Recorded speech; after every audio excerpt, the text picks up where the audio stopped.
একটু থামুন। আপনি কি জানেন রমজান মাসে এমন সুযোগ আসে যা সারা বছরে আর কখনো আসে না। জান্নাতের দরজা খুলে দেওয়া হয়, জাহান্নামের দরজা বন্ধ করে দেওয়া হয়, শয়তানকে শিকলবন্দী করা হয়। তবুও প্রশ্ন হলো, আমরা কি সত্যিই সেই রমজান পালন করি যেই রমজান পালন করতে আমাদের নবী সাল্লাল্লাহু আলাইহি ওয়াসাল্লাম শিখিয়েছেন? আজ আমি আলোচনা করব রমজান মাসে আল্লাহর নবী সাল্লাল্লাহু আলাইহি ওয়াসাল্লাম আমাদের কোন কোন আমল করতে বলেছেন। এই ভিডিও শেষ পর্যন্ত দেখুন, কারণ শেষের কথাটা আপনার জীবন বদলে দিতে পারে। মিউজিক। 1. ঈমান ও সওয়াবের আশায় রোজা রাখা। মুহাম্মদ সাল্লাল্লাহু আলাইহি ওয়াসাল্লাম বলেছেন, যে ব্যক্তি ঈমান ও সওয়াবের আশায় রমজানের রোজা রাখবে তার পূর্বের গুনাহ মাফ করে দেওয়া হবে। দেখুন, শুধু ক্ষুধা সহ্য করাই রোজা নয়। রোজা মানে চোখকে হারাম থেকে বাঁচানো, জিহ্বাকে মিথ্যা থেকে বাঁচানো, কানে গীবত না শোনা, হৃদয়ে হিংসা না রাখা। অনেকেই রোজা রাখে কিন্তু মিথ্যা বলে, গীবত করে, ঝগড়া করে। নবী সাল্লাল্লাহু আলাইহি ওয়াসাল্লাম আমাদের শিখিয়েছেন রোজা হতে হবে চরিত্রের পরিবর্তন। 2. কোরআন তেলাওয়াত করা। রমজান হলো কোরআনের মাস। কোরআনুল করিম এই মাসেই নাজিল হয়েছে। হাদিসে আছে, রমজানে নবী সাল্লাল্লাহু আলাইহি ওয়াসাল্লাম বেশি বেশি কোরআন পড়তেন। আমাদের কি করা উচিত? প্রতিদিন নির্দিষ্ট সময় ঠিক করুন।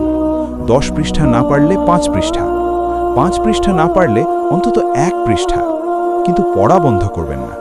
কোরআন শুধু তিলাওয়াতের জন্য নয়, এটা জীবন বদলানোর জন্য। 3. তারাবির নামাজ।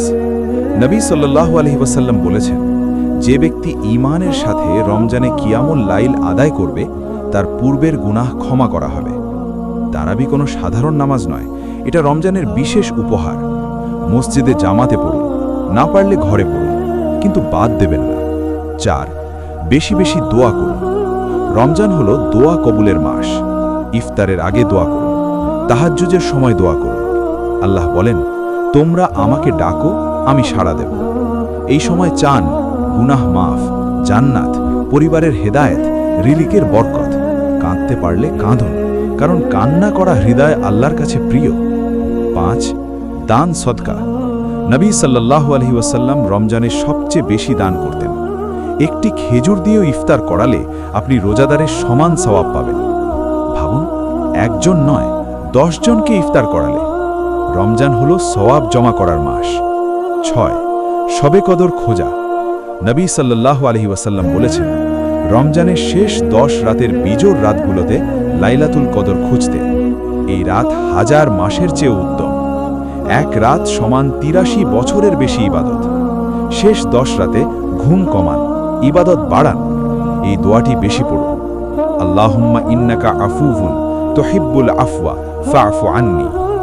7. ইতিকাফ। নবী সাল্লাল্লাহু আলাইহি ওয়াসাল্লাম রমজানের শেষ 10 দিন ইতিকাফ করতেন। ইতিকাফ মানে দুনিয়ার ব্যস্ততা থেকে দূরে গিয়ে শুধু আল্লাহর সাথে সময় কাটানো। সবাই হয়তো পারবে না, কিন্তু অন্তত শেষ 10 রাতে ইবাদত বাড়ান। 8. গুনাহ ত্যাগ। নবী সাল্লাল্লাহু আলাইহি ওয়াসাল্লাম বলেছেন, যে ব্যক্তি মিথ্যা ও খারাপ কাজ ছাড়বে না তার শুধু না খেয়ে থাকার দরকার নেই। রমজানে ঝগড়া না করা, গীবত না করা, হারাম দেখা বন্ধ, খারাপ ভাষা বন্ধ। রমজান হলো আত্মশুদ্ধির ট্রেনিং। প্রিয় ভাই ও বোনেরা, আমরা জানি না এটাই হয়তো আমাদের শেষ রমজান। কত মানুষ গত বছর রমজান পেয়েছিল, আজ তারা কবরের নিচে আছে। আপনি বেঁচে আছেন, এটা আল্লাহর বড় নিয়ামত। এই রমজানকে হালকাভাবে নেবেন না। নবী সাল্লাল্লাহু আলাইহি ওয়াসাল্লাম যেসব আমল করতে বলেছেন সেগুলো যদি আন্তরিকভাবে পালন করেন তাহলে ইনশাআল্লাহ আপনার জীবন বদলে যাবে। আল্লাহ আমাদের সবাইকে সঠিকভাবে রমজান পালন করার তৌফিক দান করুন। আমিন। প্রিয় ভাই ও বোনেরা, যদি আজকের এই আলোচনা আপনার হৃদয় ছুঁয়ে যায়, যদি আপনি রমজানকে নতুনভাবে শুরু করার সিদ্ধান্ত নেন, তাহলে এই ভিডিওটি এখানেই শেষ করবেন না। ভিডিওটি ভালো লাগলে অবশ্যই একটি লাইক দিন। আপনার একটা লাইক হয়তো আরও 1000 মানুষের কাছে এই দাওয়াত পৌঁছে দিতে সাহায্য করবে। চ্যানেলটি এখনও সাবস্ক্রাইব না করে থাকলে এখনই সাবস্ক্রাইব করে দিন, কারণ আমরা নিয়মিত এমন ইসলামিক আলোচনা নিয়ে আসি যা আপনার ঈমানকে মজবুত করবে ইনশাআল্লাহ। ভিডিওটি আপনার বন্ধু, পরিবার, প্রিয়জনদের সাথে শেয়ার করুন। হয়তো আপনার শেয়ারের মাধ্যমে কেউ হেদায়েত পেয়ে যাবে। কমেন্টে লিখুন আপনি রমজানে কোন আমলটি নিয়মিত করবেন। আর যদি নতুন কোনো বিষয় নিয়ে ভিডিও চান সেটাও কমেন্টে জানিয়ে দিন। আল্লাহ আমাদের সবাইকে রমজানের প্রকৃত শিক্ষা গ্রহণ করার তৌফিক দান করুন। আসসালামু আলাইকুম ওয়া রাহমাতুল্লাহ।